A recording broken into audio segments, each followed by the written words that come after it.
নারীর জীবন যে কতটা কঠিন তার প্রতিচ্ছবি সহজের মা। স্বামী রাহুলের মৃত্যুতে হাউ হাউ করে কাঁদতে দেখা যায়নি 200-র বেশি সার্ভিস ও ফিচারে লেনদেনের সব বিকাশ অ্যাপে সম্ভব। প্রিয়াঙ্কাকে শক্ত হয়ে যেন সবটা সামলালেন। রাহুলের মুখাগ্নি করে তার শিশুপুত্র সহজ।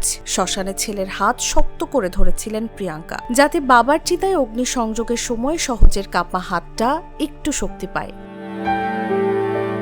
সদ্য বাবা হারানো 13 বছরের ছেলেকে সামলানোর পাশাপাশি সামলেছেন ছেলে হারানো মাকেও। কিন্তু এত দায়িত্বের মাঝেও প্রশ্ন বানে বিদ্ধ প্রিয়াঙ্কা।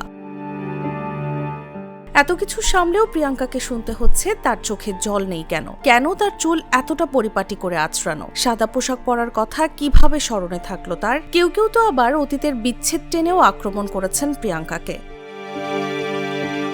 মাত্র 19 বছর বয়সে ভালোবেসে রাহুল ব্যানার্জির সঙ্গে ঘর বেঁধেছিলেন অভিনেত্রী প্রিয়াঙ্কা সরকার। মা হয়েছেন পুত্র সহজের। দাম্পত্য জীবনে নানা রকম চড়াই উতরাই পার করেছেন তারা। কাগজে কলমে বিচ্ছেদ না হলেও দীর্ঘ সময় আলাদা থেকেছেন রাহুল প্রিয়াঙ্কা। তবে সবকিছু ভুলে পুত্রের জন্য জোড়া লাগে এই জুটির সংসার। কিন্তু নিয়তির কাছে হেরে গেলেন। 35 বছর বয়সে বিধবা হলেন প্রিয়াঙ্কা। স্বামী হারিয়েও নিস্তার পেলেন কই। দায়িত্ব এড়িয়ে কেবল হাউমাউ কাঁদলেই যেন তার ভালোবাসার কিংবা ভালো স্ত্রী হওয়ার পরীক্ষায় পাশ করে যেতেন সমাজের চোখে।